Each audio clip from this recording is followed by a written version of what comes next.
Science has shown that lowering your body temperature while you sleep is one of the most important factors in the quality of your sleep. Being too hot at night can leave you feeling groggy and tired the next day. That's why I love the pod cover by 8 Sleep. It fits right over your existing mattress. It improves your sleep by letting you adjust the temperature on each side of the bed. No more getting hot. Go to 8sleep.com/Pacman to save $150 on the pod cover. The link is down below. It is hard to find comfortable t-shirts. Shirts made of Supima cotton are the softest you will find. Under 1% of t-shirts are made with Supima cotton, and Leisure of NYC is the place to find them. You'll get 15% off their silky smooth t-shirts and boxers at davidpacman.com/NYC. The link is down below. All right, my friends, we have to have a heart-to-heart about the economy. We have to have a heart-to-heart, very sober and realistic about the historical and political implications of an economy that is on paper as strong as today's economy is. Now, I know there's people who are going to be mad. David, you're so out of touch. You don't have any idea what's going on out there. My comments about the economy are never based on what I or you as individuals are personally experiencing. My commentary about the economy is always based on the broad-based data and metrics that we use to measure how an economy is doing. Let's start with today's news. Inflation is down again. You might recall that October inflation was 0.0, pulling down year-over-year inflation to 3.2%. Well, we now have the November numbers published at 8:30 a.m. Eastern Time this morning. Inflation in November was 0.1%. What this did to the year-over-year number is pull it down further from 3.2% to 3.1%. I've explained a dozen times or more how that year-over-year number is constructed from the trailing 12-month of individual numbers. I won't do it again, but the point here is we now are essentially within that inflation target of between 2 and 3% that's considered healthy and desirable for a developed economy like the United States. You can say, well, eggs are still too expensive. That absolutely may be the case. My hipster pasture-raised eggs are down 30 cents a dozen. I get these. They're free of everything. They're like air. They're, soy-free, gluten-free, pork-free, whatever. It's nothing. These eggs are nothing. Just grass. They used to be they were all the way up to $7.79 a dozen. At their peak, they're now down to $7.49. Okay, your eggs maybe are up. I don't know. But the point is, inflation slowed to 3.1% annual. We found that out today. What else is going on? Well, the stock market is imminently going to reach all-time highs, depending on which metric you look at and which index. The stock market is already at all-time highs. Here's a report from Business Insider. By one measure, the Dow is already at a new all-time high. On a total return basis, measuring performance that includes the dividend payments, the Dow Jones Industrial Average is already at an all-time high. The S&P 500 is less than 1% away from an all-time historic high on a total return basis. Now, you might say, David, not everybody's exposed to the stock market. That's not a good metric by itself for how the economy is doing. And I would say to you, you are absolutely and completely correct. That's why we don't only look at stock market performance. We now have unemployment year over year at 3.1, stock market at or within 1% of an all-time high on a total return basis. And we have unemployment at a historic low. You go back to the mid-1950s, you see slightly lower unemployment. And short of that post-World War II New Deal employment boom, you haven't seen a period of such sustained low unemployment for decade after decade after decade. Now, why do I care about this? This is not about telling you we've solved the economy. We now have a Northern European style, and even that economy, those economies aren't perfect, a Northern European style economy where we're no longer concerned about inequality, we're no longer concerned about people not having a safety net. That's not the point here. The point is the following. Many of my dear friends and colleagues on the left, from the reports I'm getting from people emailing me and in my subreddit, although admittedly, I haven't actually seen any of these clips, but I'm trusting that my audience is accurately reporting it to me. Many of my friends and colleagues on the left are convinced that Joe Biden cannot win. Why can't he win? Some say because he's old. Well, Trump's basically just as old and far less healthy. Others say it's because people are angry with Joe Biden about his handling of the Israeli-Hamas war. I don't believe that that's the primary voting issue for most voters. There's all these different reasons to be worried about Joe Biden. Some are even going as far as to say Biden should be pulled and replaced with somebody else. Here's the argument I want to make. And again, any one of us could be wrong. I didn't think Trump would win in 2016. It's not like I make predictions with some great predictive ability. But when I look historically and I see economies that are this stable, incumbent presidents get reelected. This is a similar analysis to the keys to an election that Alan Lichtman does, which is when you have systemic stability and economic strength the way we do now, usually presidents get reelected. Now, could it be different in 2024 because Joe Biden is old and despite a strong economy, voters are going to say, we want Trump instead of Biden, even though the economy is strong because Biden's 2.5 years older? Would be pretty stupid of voters to do. Voters do stupid things sometimes. They elected Trump in 2016, but that seems hard to believe. Are voters going to be so disgusted with Biden's handling of the Israeli-Hamas war that they will say, screw the good economy, we're going to make Trump the president? It doesn't make a lot of sense. So I am not predicting a Biden win definitively in any way, shape, or form. What I am telling you is that some of the breathless assumptions that Biden certainly cannot win when the economy is this solid for such a sustained period of time, every metric looking at minimum fine, right? You don't have to be shouting from the rooftops about everything's perfect. Would we rather 2.4% inflation? Sure. Might it be down to that by November? Yeah, it might be.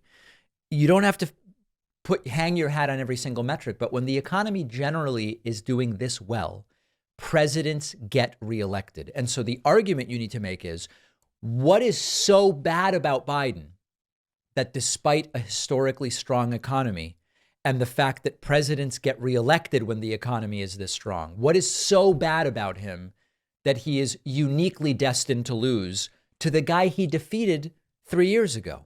That's the question we have to be asking. None of us should assume anything. We all should be registered. We all should vote.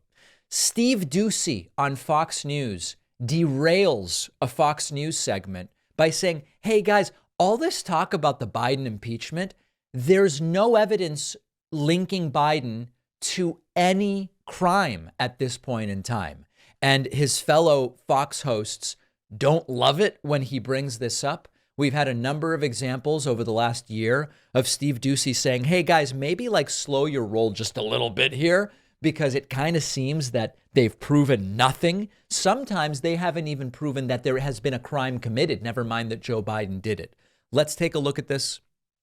This is from yesterday on Fox News. And Steve Doocy is not doing anything that miraculous. It's just unusual on Fox News. Steve, don't you think those districts where they have 18, the Republicans are in those 18 states that voted for Joe Biden, they're scared to vote for an impeachment because they're scared they'll lose votes and they won't have a job.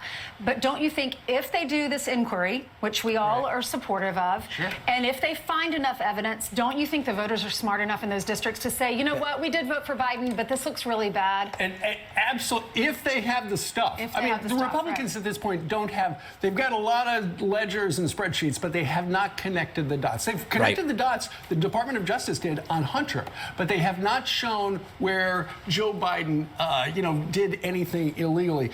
That's right. Now, the other Fox hosts, as you can see, each of them does not look pleased at this. They're all kind of just looking down at their shoes and saying, Steve, why you got to mention that? Why do you have to say that to us? We don't like hearing that.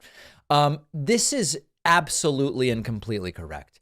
And I know that a lot of Republicans don't care. A lot of Republicans are determined to just say, hey, we're just going to impeach the guy. Listen, evidence, schmevidence, whatever, we're going to impeach the guy. One of the really important aspects of this, I think, to remember is that they love insisting that not only have crimes been committed, even though they can't tell us what the crimes are, that Joe Biden committed the crimes, even though it's not clear there are any crimes. They also take this approach of saying there was a cover up and Joe Biden wouldn't even be the president had the Hunter Biden story not been censored. Why do they say that?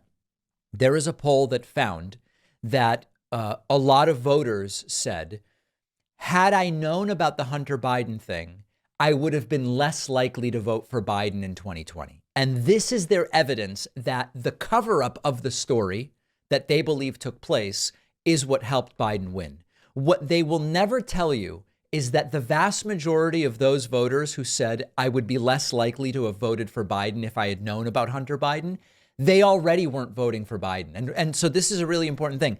The poll they talk about that they believe justifies all of this because the election was stolen by covering up the story. Mostly Republicans who were voting Trump were asked, are you more or less likely to vote Biden based on what was in? Would you have been less likely to vote Biden based on what was covered up about Hunter? And they go, oh, I would have been less likely to vote for Biden. They weren't going to vote for Biden either way. They're just saying they even more forcefully would not have voted for Biden. That's the entire framing of the cover-up helped Biden. This is all about vengeance. Trump was correctly impeached. Trump has been indicted for crimes for which there is plenty of evidence. They want to level the playing field by saying, hey, listen, both of the people running have been indicted. Both of the people running have been impeached. Hasn't happened yet, but that's what they want to do.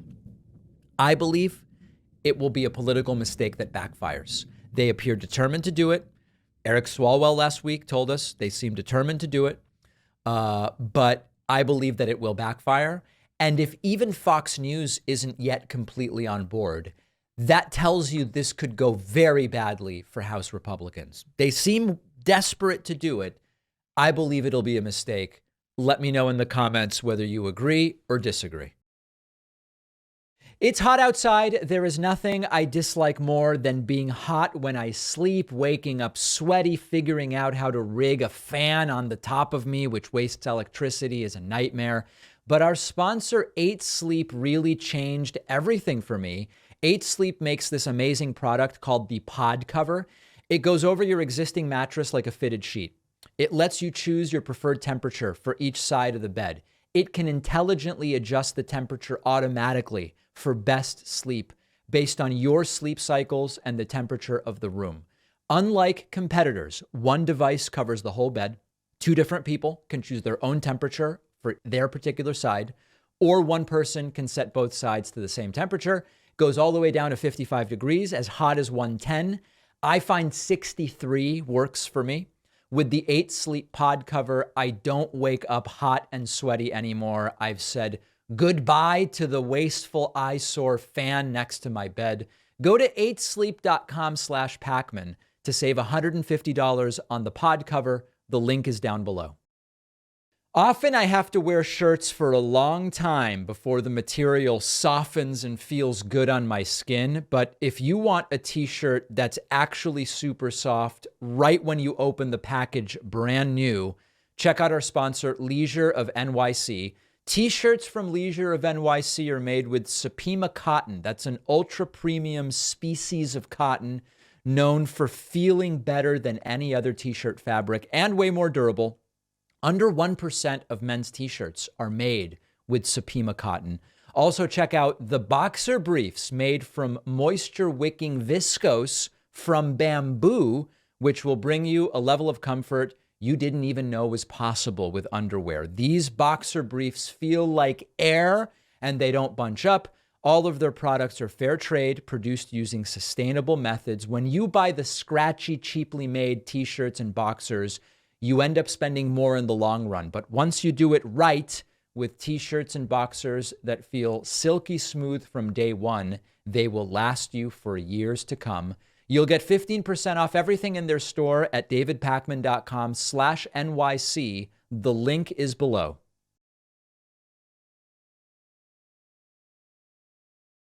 It is hard to find comfortable t-shirts. Shirts made of Supima cotton are the softest you will find. Under 1% of t-shirts are made with Supima cotton, and Leisure of NYC is the place to find them. You'll get 15% off their silky smooth t-shirts and boxers at davidpakman.com/NYC. The link is down below. Failed former President Donald Trump's potential 2024 cabinet has leaked, and it is an absolute house of horrors and yet another layer that should really scare us about the possibility of 4 more years of Donald Trump. This is an exclusive from Axios. How Trump would build his loyalty first cabinet. If you thought that Trump's first term had a cabinet filled with unqualified loyalists, I'm here to tell you, Rex Tillerson and John Bolton seem like rational, stable geniuses next to the folks that Trump is reportedly considering for his next cabinet. And this is, Trump's dictatorial aspirations are bad enough. Trump's plan to weaponize the Department of Justice against his political enemies, real or perceived, is absolutely nuts. But this is the next layer. Take a look at this. Clockwise from the top, here are the people Trump is reportedly considering. Stephen Miller, his bloodthirsty propagandist speechwriter from the first term. Senator J.D. Vance, propagandist Stephen Bannon, Mike Davis, Tucker Carlson, and Kash Patel, some of the most weaponized, unhinged, and deranged partisan voices. Axios reports Trump would fill the most powerful jobs in government with men like Stephen Miller, Senator J.D. Vance, and Kash Patel, with the possible return of Stephen Bannon. If Trump won in 24, he'd turn to loyalists who share his zeal to punish critics, purge non-believers, and take controversial legal and military action. Trump's prospective officials don't mince words about their plans. They want to target and jail critics, including government officials and journalists, deport undocumented immigrants or put them in detainment camps, unleash the military to target drug cartels in Mexico, or possibly crack down on criminals or protesters at home. They want to scrap rules that limit their ability to purge government workers deemed disloyal. We've talked about that in detail already. The article is quick to say Trump hasn't settled on specific roles for specific people. He hates it when there is speculation otherwise. But this is all about the people that he has spoken to. So here's what you really have to understand. Most Republican voters right now are okay with a dictatorship made up of unqualified radical ideologues as long as it is their side.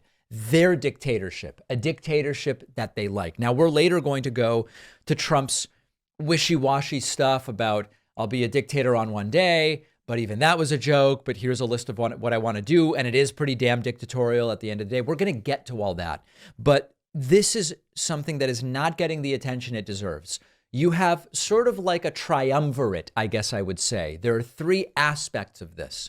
Number 1, there is Trump's second term as an unrestrained, delusional, authoritarian wannabe, dictator wannabe ideologue. The things he's told us he plans to do.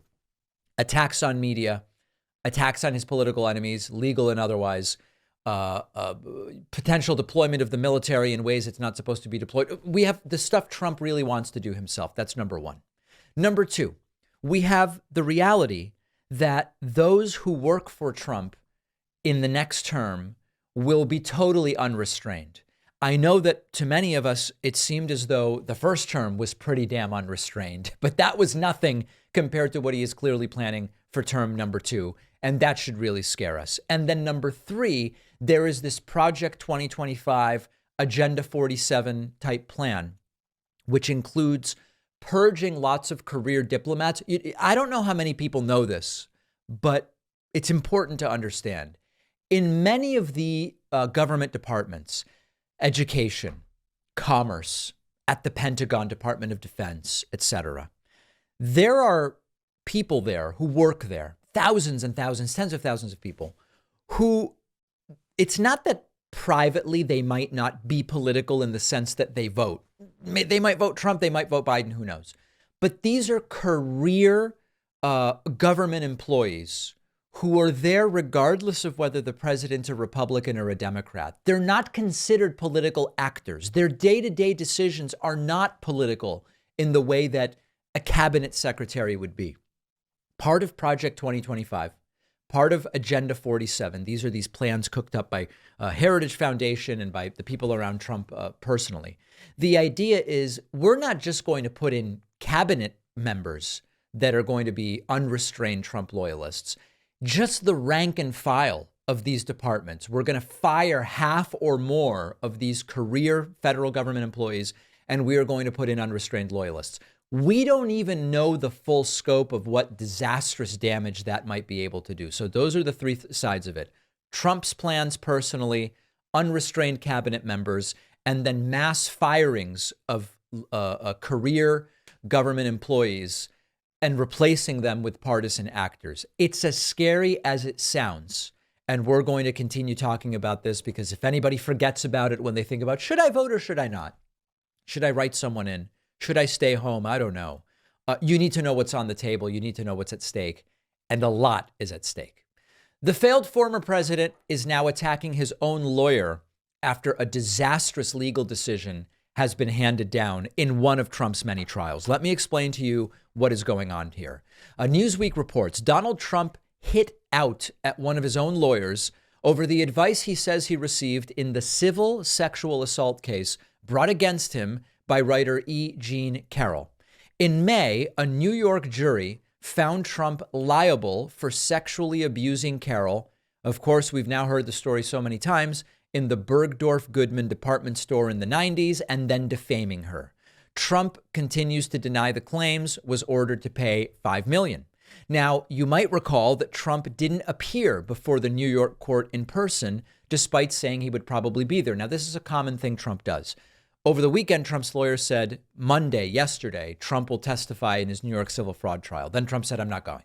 Trump is now saying the reason he didn't show up was because his lawyer told him not to do it and that this was bad legal advice. Trump attacking, forget about former lawyers, Trump is attacking recent and current lawyers, posting to Truth Social, quote, this disgusting slob, a Democrat political operative, is the same guy who funded a woman who I knew absolutely nothing about, sued me for capital R rape, for which I was found not guilty. She didn't remember the year, decade, or much else. In interviews, she said some amazingly inconsistent things. Disgraceful trial, very unfair. I was asked by my lawyer not to attend. It was beneath me and they have no case. That was not good advice. So Trump, remember, lashes out at anybody who he believes is immediately inconvenient or disadvantageous to his immediate goals. And he won't hesitate to attack his own lawyers. Now, we have to be very realistic about this whole thing of Trump testifying. Trump's testimonies in general are destined to be disasters. Trump believes that he is so smart, charming, and articulate and erudite that he can just lie and he'll convince everybody in the room. He doesn't realize that there are attorneys who do this for a living. They are professionals at catching people in lies, inconsistencies, and misstatements. But Trump doesn't realize that. So the idea of Trump's testimony and presence likely isn't good for Trump. The E. Jean Carroll situation, there is no evidence that had Trump shown up, it would have gone better for him. But it doesn't matter. He's going right at his lawyer, and he will not stop going after those who were formerly loyal to him or formerly on his side. It has to be someone else's fault. And now when it comes to Trump's dictatorial aspirations, he's also blaming everybody but himself. All right, so listen to this. Trump now says he was joking about being a dictator. We're going to look at the videos. You can assess whether you believe that these were jokes. Donald Trump posted to Truth Social, quote, fake news writer Peter Obama Baker of the failing New York Times, readership and subscriptions way down from the good old Trump years, whose claim to fame is that he will never write anything good about the great job President Trump did, just wrote in a major front page story that I want to be a dictator, but doesn't mention it was said in a joking manner and completed with, but only for a day, because I'm going to close the border and drill, drill, drill. A much different attitude and meaning. So let's just look at the backstory, okay? Trump has been saying dictatorial things for months now about what he will do with the Justice Department, what he will do with media critical of him, what he will do with anybody he doesn't like or who's not sucking up to him. So Sean Hannity in last week's town hall in Iowa went to Trump and gave him the opportunity to simply say, of course I'm not going to be a dictator. Trump didn't answer and change the subject. Here's how it all started. They want to call you a dictator. You use the words, I am your retribution. And now before that, you said if you've been wronged, and you used other words as well. But I want to be very, very clear on this. To be clear, do you in any way have any plans whatsoever, if reelected president, to abuse power, to break the law, to use the government to go after people? You mean like they're using right now? So in the history of our country... That's not a no, huh? What's happened to us, again, has never happened before. Over nonsense, over nothing, made up charges. I often say Al Capone, he was one of the greatest of all time, if you like criminals. He was a mob boss, the likes of which Scarface, they call him. And he got indicted once. I got indicted 4 times. So not a denial. And so Hannity realizes, oh boy, this is not good. And later on during the town hall, Hannity goes back and tries to give Trump an out again and says, Mr. President, he's almost begging Trump to just say, of course I'm not going to be a dictator. And here's where Trump, again, I guess he's joking here, doesn't deny it. I want to go back to this one issue, though, because the media has been focused on this and attacking you. Under no circumstances. You are promising America tonight you would never abuse power as retribution against anybody. Except for day one. Except Look, what? he's going crazy. Except for day one. Meaning? I want to close the border and I want to drill. That's drill, not. That's drill. That's not. Oh, no. That's not retribution. I'm going to be. You know, he keeps. We love this guy. He says, "You're not going to be a dictator, are you?" I said, "No, no, no. Other than day one." No indication here that Donald Trump is joking, even though that's the argument he's making. And then here finally, and maybe most unhinged, here is Donald Trump once again talking about this dictator thing at his speech to the New York Young Republican group over the weekend. And again, we're supposed to believe all of this all along was a joke. It's very difficult to believe. Bad.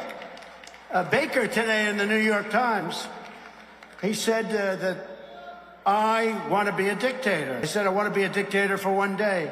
But the New York Times said, and you know why I wanted to be a dictator? Because I want a wall, right? I want a wall, and I want to drill, drill, drill. That's true.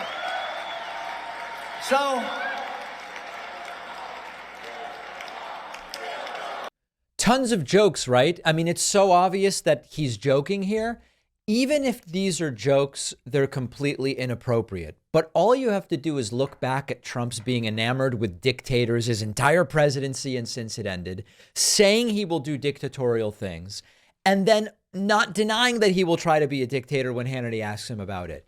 At some point, don't we just have to say he's going to try to do the thing that he's repeating over and over and over again that he's going to try to do? Or are we now just looking for new ways to excuse these claims? You tell me what you think, but at some point, you've got to believe what people are telling you they're going to do. Don't forget that the best way to support the David Pakman Show is by becoming a member, which gives you access to the daily bonus show, the regular show with no commercials.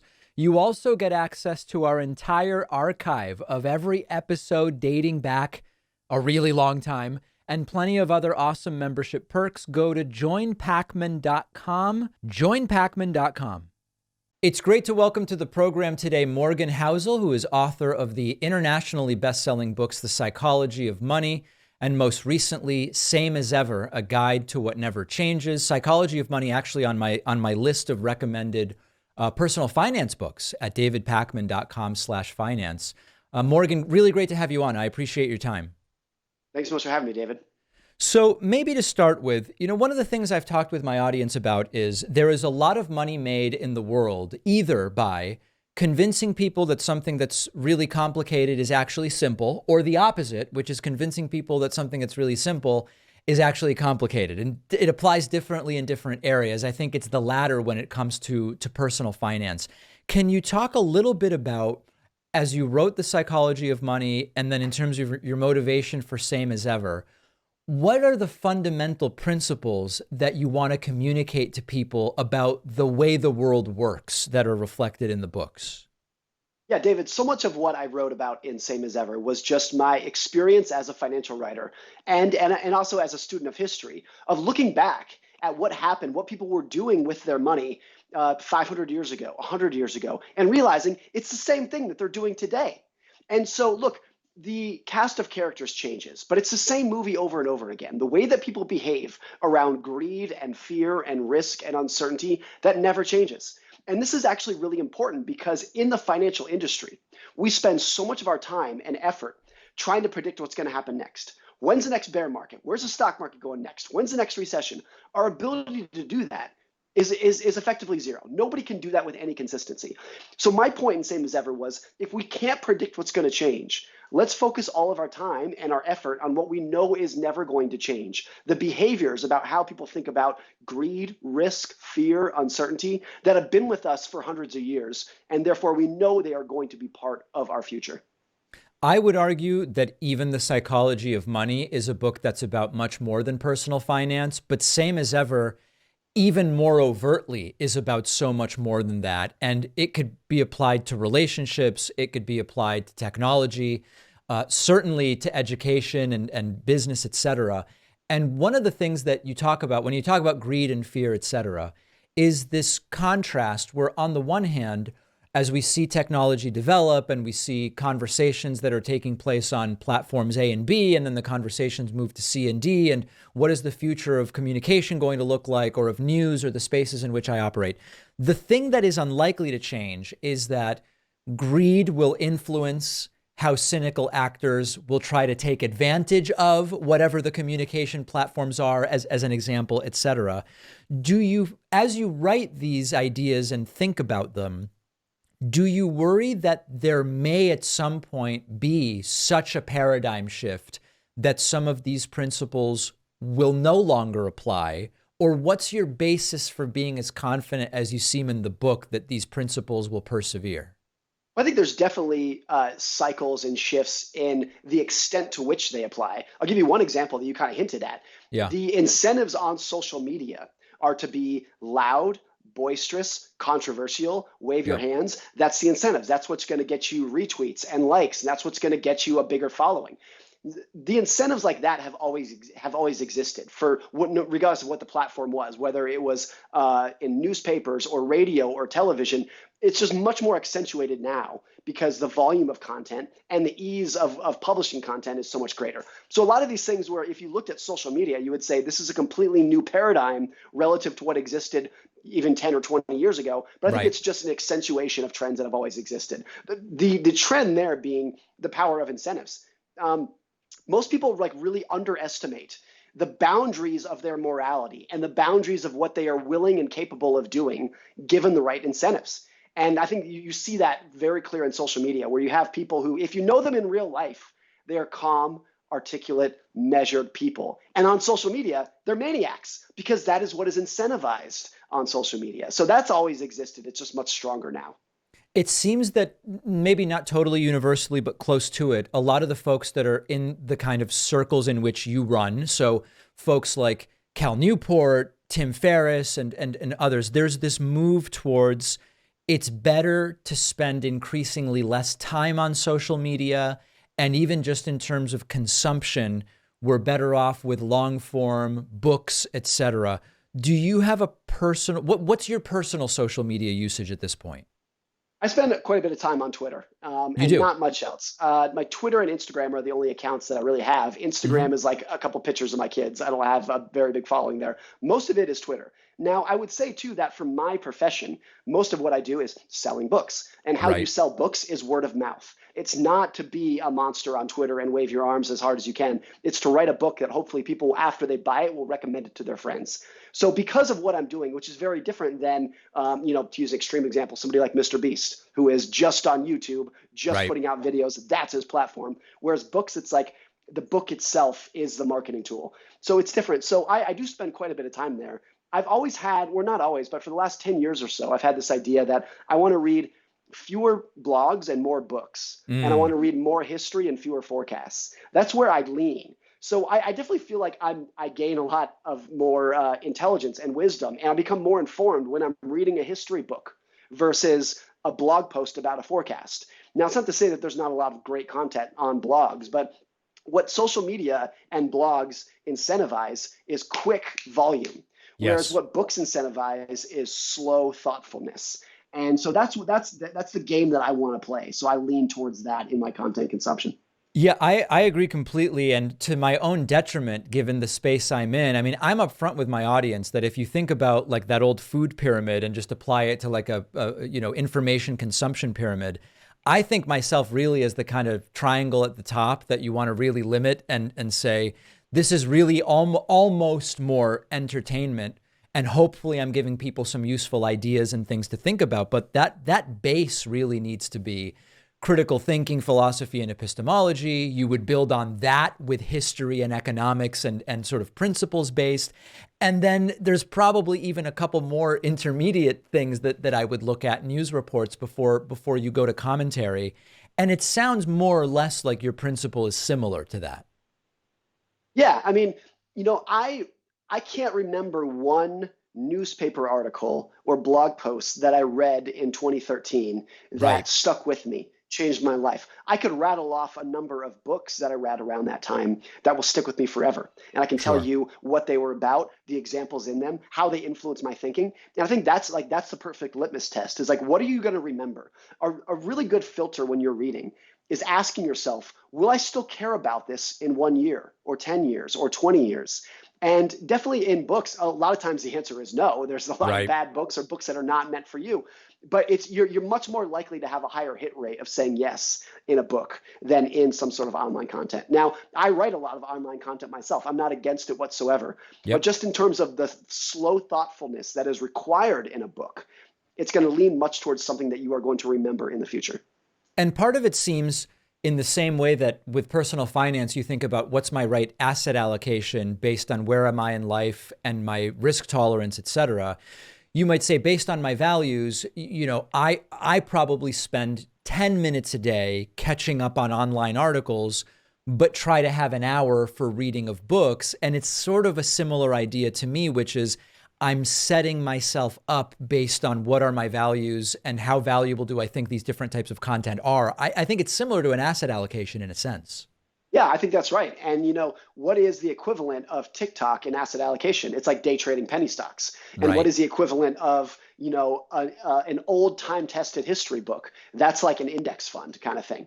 And so, yeah, I think you're definitely right in that analogy. And I think viewing TikTok and Instagram as candy, which, by the way, I love candy. I love Reese's peanut butter cups. Nothing against them, but they have a place in your diet, and you need to make sure that you are not gaining the majority of your calories, so to speak, from that kind of content. I want to talk about the principle of compounding a little bit, which I think is somewhat intuitive when it comes to finance to a lot of folks. And this is sort of the idea that you start earning dividends on dividends. You start earning interest on interest that you've previously earned, and the way in which you can accelerate your investment returns with financial compounding. In the new book, Same as Ever, you talk about this principle as it applies to relationships or health and work. Can you talk a little bit about how you think about that and how it applies? Yeah, I think there's compounding anywhere. Like anything that gives you a slow advantage that you can stick with for a very long period of time, you're going to see some form of compounding. I'll give you like a really obscure example. I have this kind of like mild obsession with people who have lived in their homes for 40 years, 50 years, 70 years. It's just astounding to me what kind of memories you must be forming in a house that you've lived in for half a century. That is a form of compounding. Another example of compounding that is like very important, but people really miss it and ignore it. One of the most important news stories in modern times of our lives has been the decrease in heart disease mortality that has taken place since about the 1960s. It has saved literally tens of millions of lives. In the 1960s, if you had a heart attack, even if you made it to the hospital, you were dead that day. There was not that much you could do for you. And a lot of people were having heart attacks because we effectively had no blood pressure medication. That has obviously completely changed, and that rate has plunged. The reason that people don't really talk about it or think about it that much is because what happened over the last 70 years was about a 1.5% annual improvement in heart disease mortality. Now, if you compound 1.5% per year for 70 years, the result is incredible. You save tens of millions of lives. But in any given year, in any day's news, you never heard about it. You're never going to see front page of the New York Times, breaking news, heart disease mortality improves by 0.2%. You're never going to see that. But over time, it utterly changes the world. And I think a lot of good news is like that. It's a slow compounding that in any given news cycle is impossible to see. Everybody ignores it. But over the course of a lifetime or half a century, it completely changes everything. That seems to relate also to your thoughts and writing about incentives to some degree, because where would we hear about that sort of news? Well, we would hear about it primarily through media outlets whose incentives are really explosive headlines. And what you just mentioned doesn't align with those media incentives fundamentally. And even look, and this is not, I'm not cynical about the media, because if you are a news producer and you have two news stories that day, number one is heart disease mortality improves by 0.2%. The other is terrorist attack, plane crash, pandemic, murder, whatever it be. Of course you're going to do the latter. That would be the right thing to do. If there was a horrific terrorist attack and you push that headline aside for heart disease mortality improves by 0.2%, you are doing your readers a disservice. Sure. So I understand why it occurs. And the thing I'm getting at here is that most bad news tends to happen very fast. Terrorist attacks, plane crashes, pandemics, assassinations, they literally happen in the blink of an eye. Most good news is the equivalent of heart disease. It's a very slow compounding over time. So over a long period of time, the good news surpasses the bad news for society as a whole. Things get better, we become richer, healthier, life expectancies improve. But in any given day, all you're hearing about predominantly is the bad news. Not because the news producers are cynical, it's because it's happening so much faster that you can't look away, even if there is a slow drumbeat of good news that's very easy to ignore. You write about the importance of having low expectations as something that can contribute to success or to satisfaction. To some people, this might be counterintuitive. I do see overlaps there, though, with Stoic philosophy. I see overlaps there with the psychological concept of like negative visualization as a means for reducing anxiety or increasing preparedness, etc. Can you talk a little bit about the specifics of what you mean by that?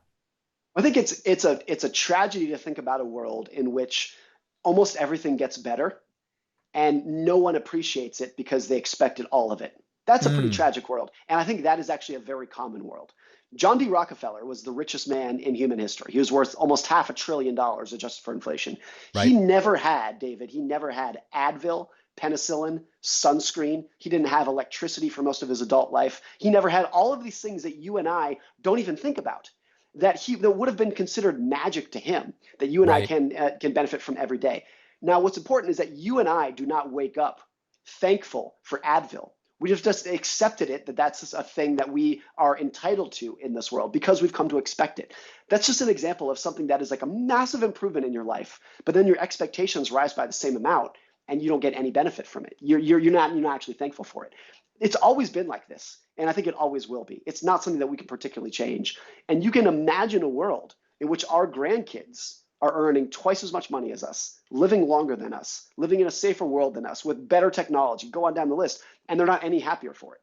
And you can imagine that because that's the case for us when we compare ourselves to our grandparents, who are coming of age in the 20s and 30s. It's the same. That's been. And I think so at the society level, there's not much we can do about it. At the individual level, if you go out of your way to identify the game that's played, where things get better, but your expectations rise by just as much, and then you feel no better off for it. If you identify that gain, you realize how important that going out of your way to manage your expectations with as much emphasis as you do improving your circumstances is really critical if you want to live in a world where not only are things getting better and you're getting richer, but you're actually happier for it. Yeah, I think that the distinction between at the personal and societal level is an interesting one, because there's maybe, I know there are people in my audience who very much disagree with the sort of Steven Pinker perspective on, listen, you're less likely than ever to die in a war. You're so unlikely to die in a terrorist act. The standard of living on average around the world has gone up so much, and yet there are still so many problems left to solve. And on a societal level, it seems that the constantly rising expectations are where innovation and continued improvement may come from. And if I hear you correctly, what you're saying is at the personal level, for our subjective experiences, a different approach may be better. I think at the society level, it's so ingrained in human behavior to raise your expectations with your prosperity that at the broad level, it's always going to be like that. I do think, though, much easier said than done, but some people can, at least around the margins, around the edges, influence their expectations that they have. I'll give you a personal example that I use for my own financial planning and whatnot. Yeah. Historically, the U.S. stock market, after inflation, has returned about 6% per year on average over a long period of time. When I'm thinking about my future, I just automatically assume it's going to be something like 3.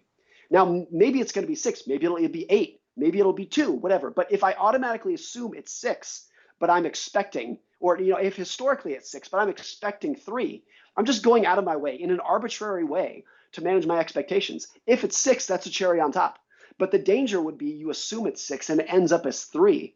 And then look, you've earned 3% real returns. It's actually not that bad. You're actually going to gain some wealth over time, but you're devastated because of it. So just going out of your way to arbitrarily lower your expectations is, I think, about the best that we can do to fight back against what I described as the tragedy of everything gets better, but you're no happier for it because you expected all of it. I'm so curious at this point, particularly with how increasingly well-known what you outline in The Psychology of Money is. Do you still get people that when they meet you, they say, what do you think will happen in the economy next year? Even though answering that question is so obviously antithetical to the entire principles that you lay out. Do people still come to you and ask you your opinion on stuff like that? Yes, all the time. And I'll tell you why they do it. It's always been like this and always will be, which because when somebody asks you, what is the economy going to do next year? I think in their core, they don't actually care what the economy is going to do next year. What they want you to do is to reduce the uncertainty that they have in their head right now. And if you say, even if you give them an answer and you say, look, I think the economy is going to go up 3%, but I'm not really confident on that. It may do something different. Even if you say that, you've reduced the uncertainty that they have in their head. They feel a little bit better.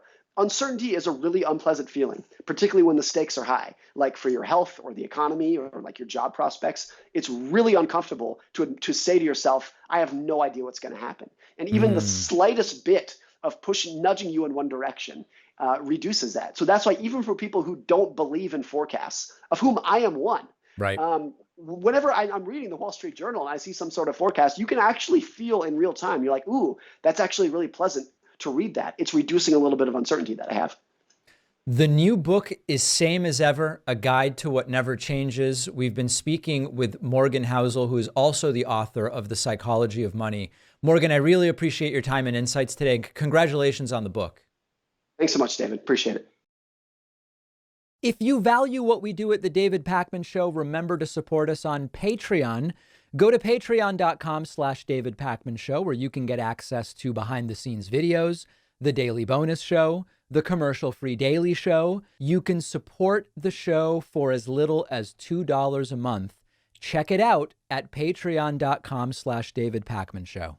Absolutely disastrous news for one of Donald Trump's criminal trials. It is now known that Jack Smith, the special prosecutor, is going to be using Donald Trump's own phone data at trial. This is not the sort of stuff that you want the prosecutor excited about using, because if they are, it's probably insanely incriminating. Let's take a look at this report from Axios. Jack Smith to use Trump's phone data at trial. Special counsel Jack Smith plans to use data from Trump's White House cell phone in the federal 2020 interference case, according to a Monday court filing. Smith plans to call an expert witness who has, quote, extracted and processed data from the phones of the former president and another unnamed person.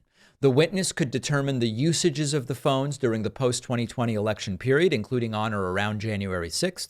That includes the period of time when the Twitter app was open on Trump's phone, the day of the Capitol riot, per the court filing. You may recall, as the article says, Trump was indicted in August in this particular case. This is very much not good for Donald Trump. What is it that could be on that phone? Obviously, text messages, private text messages related to what was Trump saying to others about his opinion about the riots that day, and what were others urging him to do, and potentially how was Trump responding to those requests. We know about phone calls. We know about people personally coming to Trump and saying, listen, your daughter is trying to get through you to do this, to do that, the other thing. We don't know what communications Trump was involved in directly. Secondly, the Twitter thing is a fascinating question. What was Trump doing on Twitter with regard to direct messages as it relates to the January 6th riots? Were there individuals in touch with Trump who were not coordinating riots with Trump, but who separately could be triangulated to having been in touch with other members of Donald Trump's inner circle?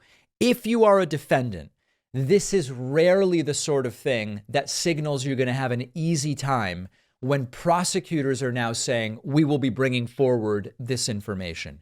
As a very general concept, I anticipate that the sort of behavior we've been seeing from Donald Trump during his civil fraud trial is going to be about 100x during his criminal trials. Because remember, in the civil fraud trial, worst case, and not that this isn't bad, but worst case, we're talking about financial penalties, Trump maybe being forced to sell off some assets, and Trump losing the ability to do business in the state of New York. That's worst case.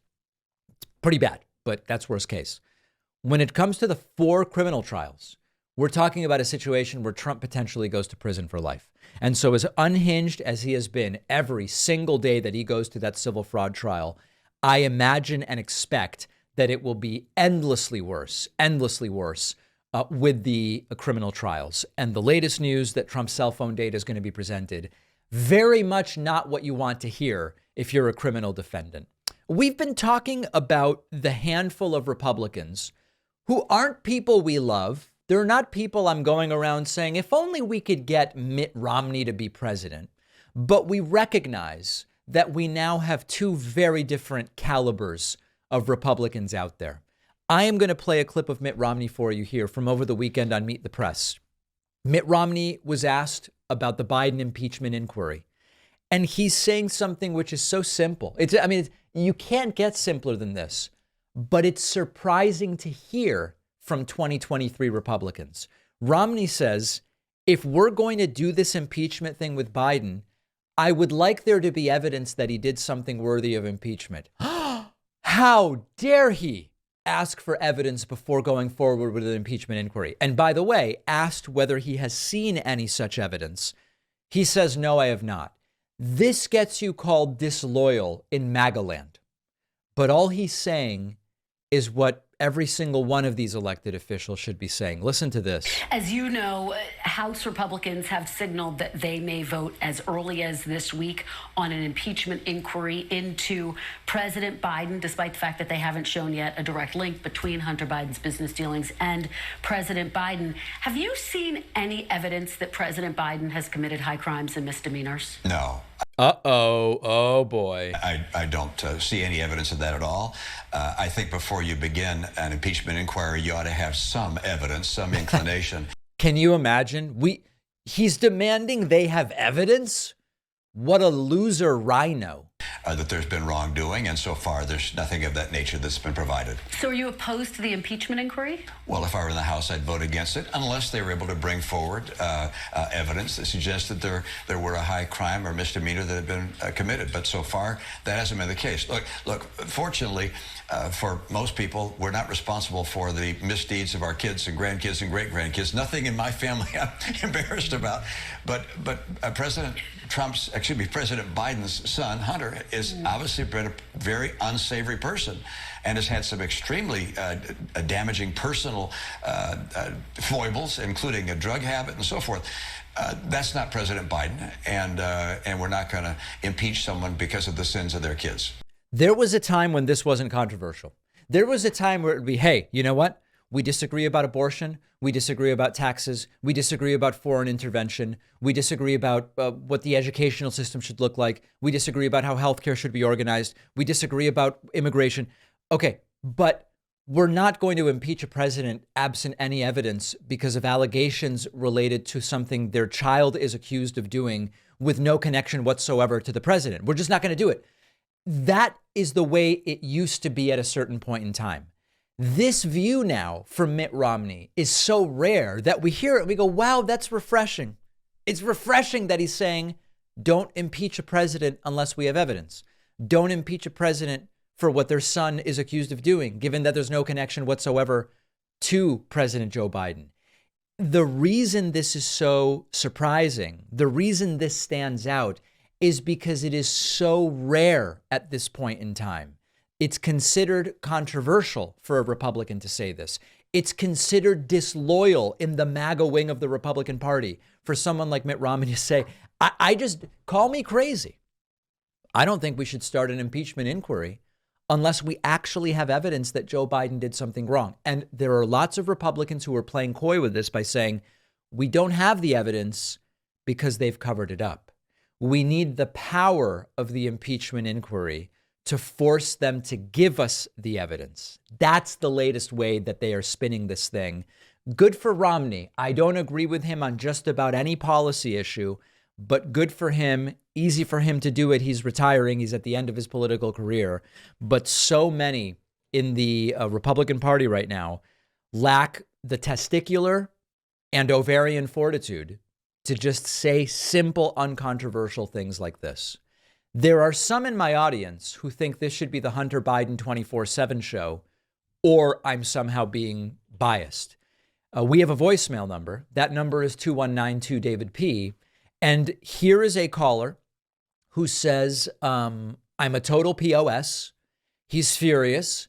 And he says, I'm simply not talking about Hunter Biden enough on this program. Because remember, we talk about American and world politics here. And I guess somehow Hunter Biden is related to the political positions of the United States. I don't know. Listen to this. Hey, man, you are just a total POS, man. Wow. You're over there talking about Trump wants his former staffer killed. Right. That's what Alyssa Farah Griffin said. Trump wanted someone who was believed to have leaked information about Trump. He wanted him executed. Right. I did talk about that because we have a source on that who was there. Some bull crap still up Trump's ass. Listen, man, Hunter Biden just got indicted. Right. Facing several charges. Right. Federally. And you don't even want to touch it? We touched it. There's nothing linking it to Joe Biden. Joe Biden is saying he will not get involved in any way in trying to help Hunter Biden here, as he shouldn't. Hunter Biden's cases should be adjudicated without any involvement from Joe Biden. And it has no bearing whatsoever on policy. But I've not been avoiding it. I've talked about it, the amount that I think makes sense, given that Hunter Biden has nothing to do with the American government. Unlike Jared Kushner, unlike Ivanka, and others around Trump who were directly involved with his administration. How biased and corrupt are you, dude? Corrupt. Total POS. All right. Well, listen, you can have an opinion as to what the right amount is to talk about Hunter Biden, but you're not my segment producer. You don't control the show. And I'll talk about whatever I want to talk about or not. And if you don't like it, the great thing is there's probably some show out there that's doing Hunter Biden 24/7. I don't know what show that is, but there must be some show doing it. You can go and find that show if this one's not suitable. We have such a great bonus show for you today. Oh, the bonus show where you want to make money. Yeah. Everybody else that makes money to fund themselves is bad. You know, with Alex Jones back on X on Twitter, I'm worried that the bonus show will come under new scrutiny because Alex Jones hates the bonus show. We are going to talk about the apparent disappearance of Russian opposition leader Alexei Navalny. He is supposedly missing from prison, didn't show up in court. Extremely concerning situation. Secondly, it turns out that when it comes to religious freedom, Republicans aren't interested in religious freedom for the Satanic Temple. And we have yet another example from Iowa that reminds us of this. And thirdly, special counsel Jack Smith wants the Supreme Court to quickly and immediately, with no delay, decide whether Trump is immune from January 6th prosecution. Will they get that decision in a short amount of time or not? All of those stories and more on today's bonus show. Don't miss it. Sign up at joinpacman.com. Use the coupon code 2million to save 66.667% off of the cost of a membership. I'll see you on the bonus show.